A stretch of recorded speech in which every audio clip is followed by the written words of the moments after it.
Hello, YouTube. I have been, I know I've been MIA for a little while. I apologize. Um, I have been trying to come up with new content. And considering, obviously, since, I'm just starting out, right now, it is not the easiest thing to do. So, for those of you who are watching me, who are watching my videos, I really, really appreciate it. Um, and I ask that you only be patient with me while I try to come up with new, material and content and stuff like that. But anyway, you obviously don't want to hear about that. You want to hear what I have in store.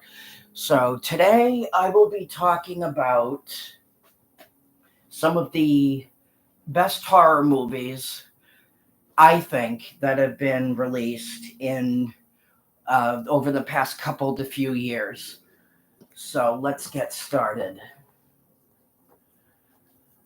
I'm going to start with The Black Phone. Now, this one stars Ethan Hawke.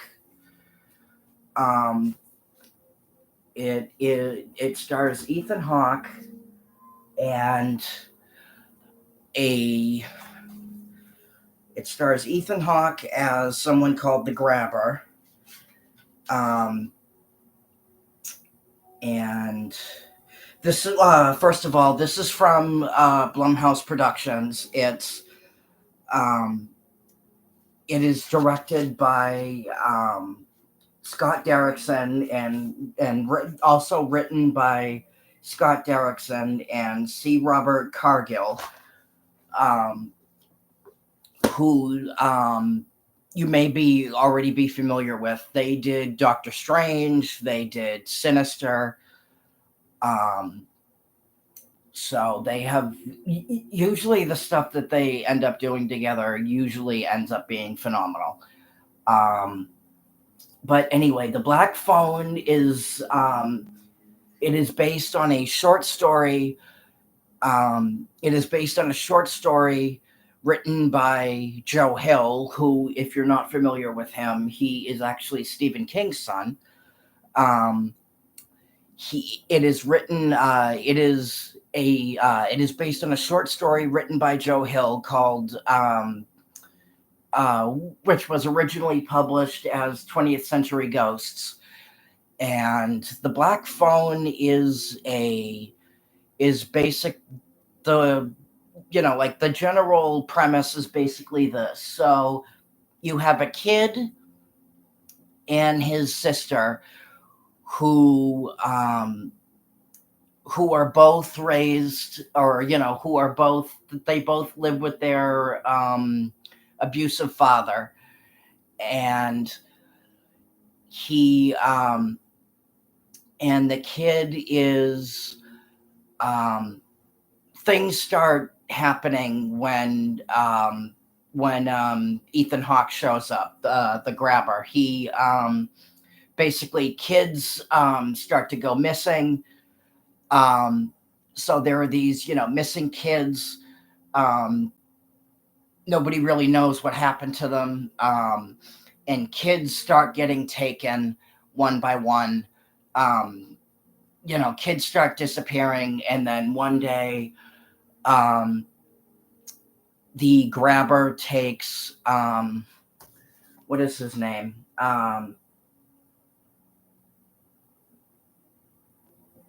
Finney.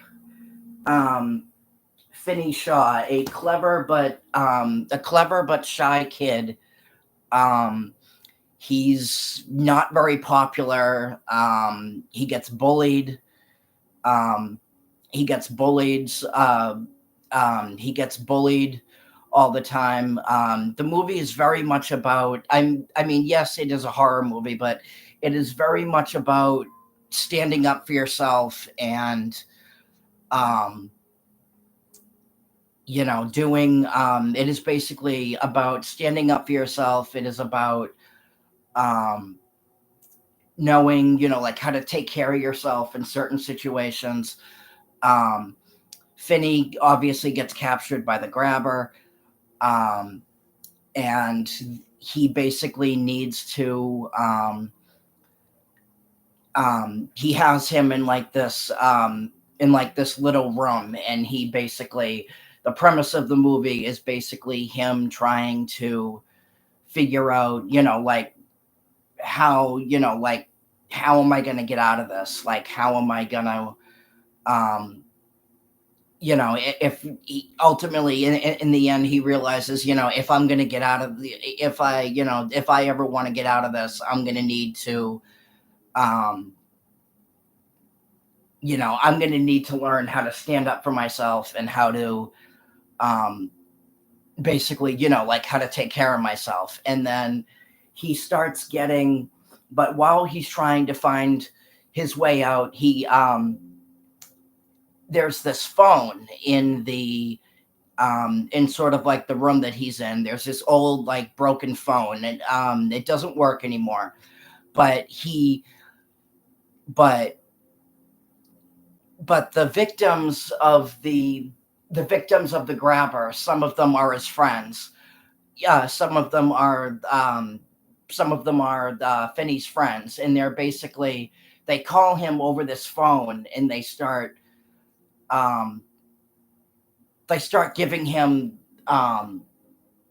they basically start giving him like directions, and basically like advice on, on like what to do. Like one of the kids is like, hey, you need to you can't you can't stay here, you gotta one of his friends in particular, he's like, you gotta promise me that you're gonna that you're gonna get out of this for me. And so it's very much about, standing up to bullies, standing up to learning, basically, learning how to, how to fight back in certain, when it's necessary in certain situations. But yeah, this is an outstanding movie. Ethan Hawke is incredible. If you haven't seen this,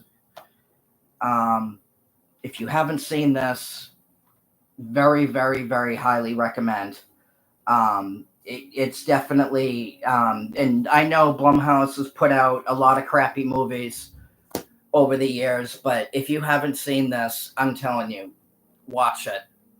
So, on to the next one.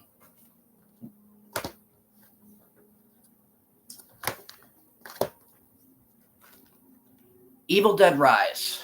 Now, this of course is this isn't directed by Sam Raimi, but because obviously Sam Raimi and Bruce Campbell own it. They're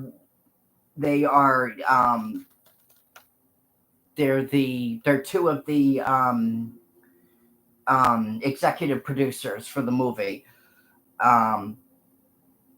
This one is directed by Lee Cronin, written and directed by Lee Cronin, who, sorry folks, one second, I don't remember. One second. Sorry guys, hold on, I just want to look something up.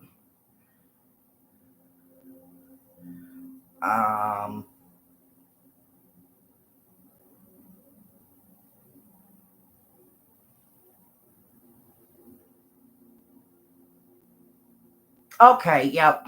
So he did, it's the same guy who did the 2013 Evil Dead remake, and they decided to bring him back for Evil Dead Rise. So this one, if you've, I'm not going to say too much about this one, because if you've seen the Evil Dead movies, if you've seen if you've seen the Evil Dead movies, you pretty much know where, premise wise, like how this is going to go, like the Book of the Dead, basically awakens all of these, events. Um, and that's pretty much what happens here. Um, it is a tale of two sisters whose reunion is cut short um, by the rays of by the rise of flesh possessing demons. Um, so again, I'm not going to say too much about this one. I mean, it's Evil Dead. Obviously it's a great movie. But it's about a family who, two sisters are having a reunion, and their reunion is cut short. Their reunion is cut short basically when the Book of the Dead, when they find the Book of the Dead, and then um, the events brought to life by the Book of the Dead, start happening, and um, basically awaken, the evil, um, basically awaken the evil, and the events. So I'm not gonna get too much into that. But if you like Evil Dead, if you like the Evil Dead movies, definitely watch it. Now, on to my next one, Scream 2022, also known as Scream 5. Now, I'm not gonna lie, I'm a huge fan of the Scream franchise. And this one, first of all, I'm gonna get into a little bit of a history lesson here. So Wes Craven passed in 2015, and the the last movie that Craven did before his passing was Scream 4, right? So um, that underperformed at the box office at the time. Um, Scream 4 kind of served as like a reboot of the series, basically, and originally it was supposed to lead into Scream 5, but Scream 4 underperformed at the box office at the time. Um, and then Scream 5 landed in development hell. And then not too long after that, Wes Craven passed away. So this, um, so it was years and years and years before they were able to Scream, before they were able to, get another Scream movie made. And um, it wasn't until Matt Bettinelli Oakland and Tyler Gillett Kevin Williamson, came to Scream, came to Scream creator and boss Kevin Williamson, and they were basically like, "Hey, we want to do Scream." And um, Kevin, obviously, he was very, very apprehensive at first to revive it, because obviously, with Wes Craven gone, it would be the first Scream movie without Wes Craven. So for that reason, he was obviously very, very um, apprehensive at first. But Matt and Tyler, were like, no, no, no, no, trust us. Wes Craven is why we became directors. Like, this is our dream project. If we're gonna do this, we're gonna do it right. Trust us. And so they revived it, and if you haven't seen this one, I mean, um, it's set 25 years after. Um, it's set 20. It looks like it's set 25 years after the original. Um, obviously. So you get, like a new cast of characters, you get new killers, obviously. Um, Sydney and Gale return. Dewey returns.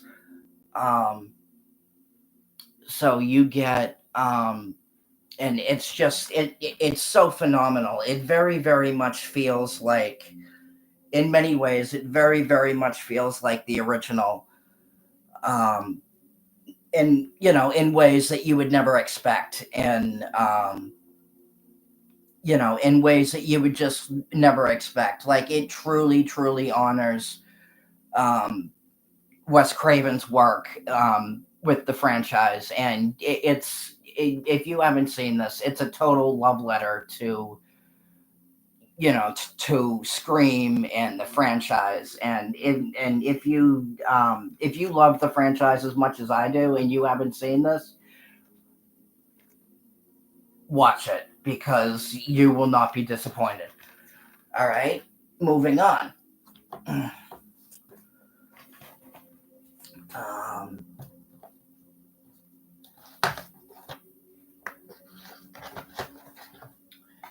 Thanksgiving. Now this is um the premise for this one is, first of all, it's Eli Roth. Um, if you're familiar with Eli Roth's work, um his ideas and his um if you're familiar with his work, he has a pretty messed up imagination when it comes to horror. His ideas are usually, or his movies are usually pretty out there. Um, but um, but this one is it's actually it kind of it does have some similarities to Scream. Um, as far as, there's a guy, running around in a mask, um, killing people. But as you can see, he's dressed like a pilgrim. Um, and he's known as I guess you could call him the Thanksgiving killer. But the premise behind this movie is, after a Black Friday tragedy, which leaves multiple people dead, um, a mysterious killer terrorizes the town of Plymouth, Massachusetts, and um, and obviously, like, nobody knows, like, what he wants, what he's, why he's doing what he's doing, any of that. He's just basically going around killing people. Um, and then the victims, or the characters, whoever, whatever you want to call them, are basically trying to figure out, why this is happening, why this person is doing what they're doing, and who this person is. um and then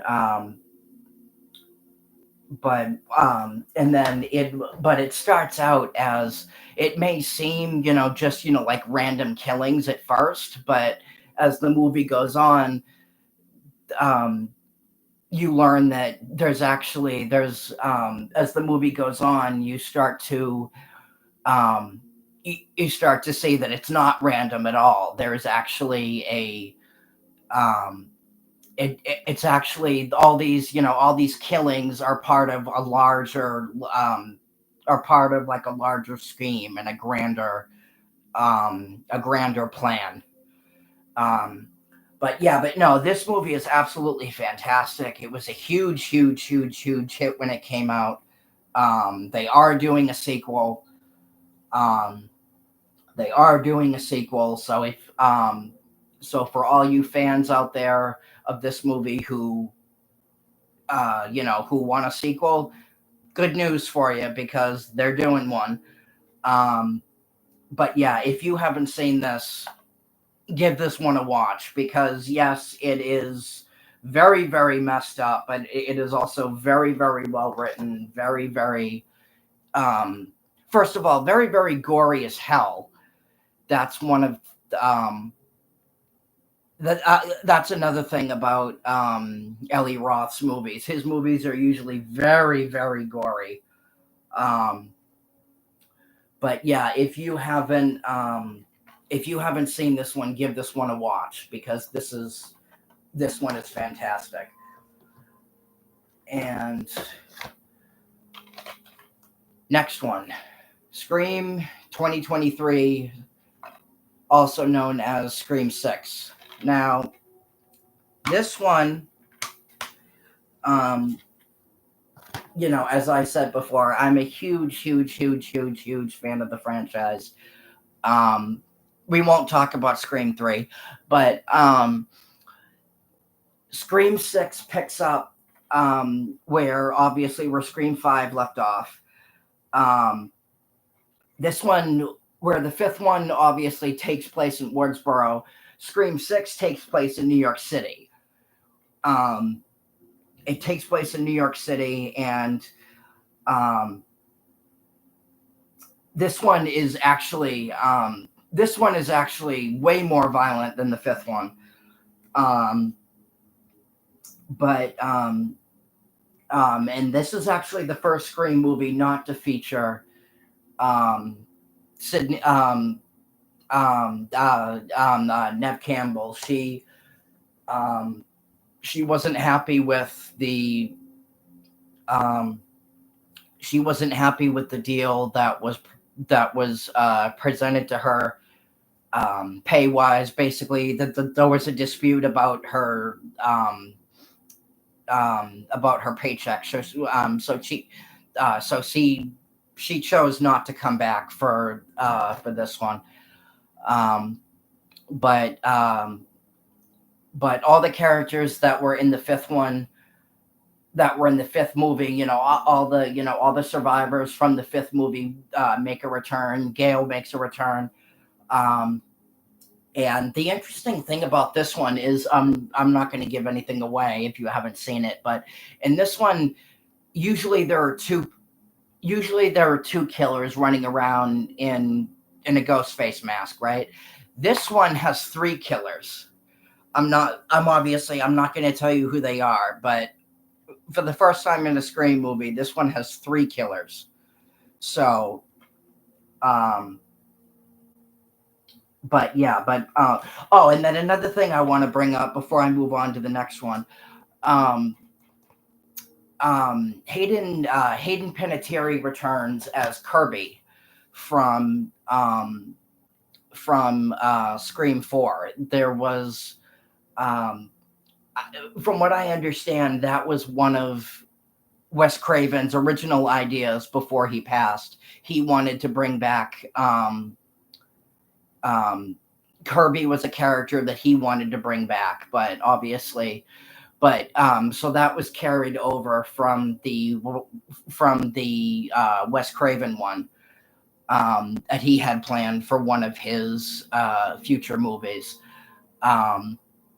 For those of you who thought that she died in Scream 4, we never actually, she was stabbed in the stomach, but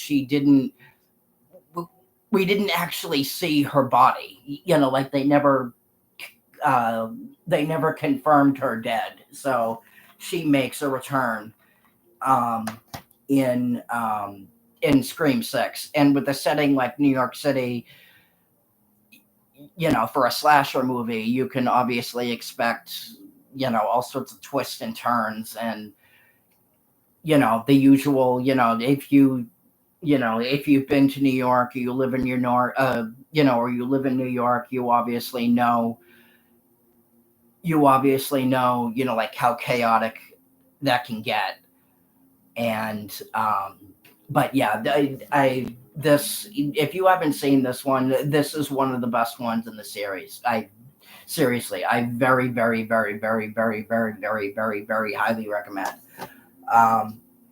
And while we're, and then the next one sort of along the lines of Scream This was actually written by Scream boss and creator Kevin Williamson.